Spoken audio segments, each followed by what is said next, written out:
দূরত্বটা ১০০০০ মাইলের, যেখানে জীবন চলে আপন অচেনা ছন্দে।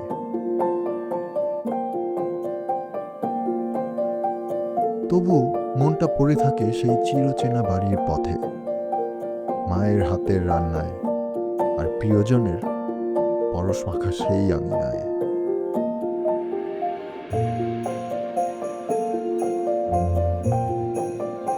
ঠিক সেই মুহূর্তে আচমকা দেখা মেলে তার, যেন অচেনা শহরে এক টুকরো চিরচেনা বাংলাদেশ।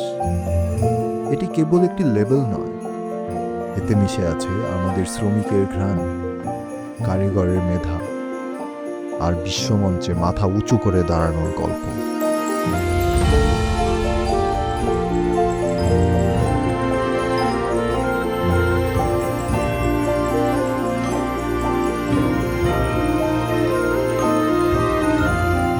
কাছের এবং দূরের সকলকে জানাই ঈদের শুভেচ্ছা।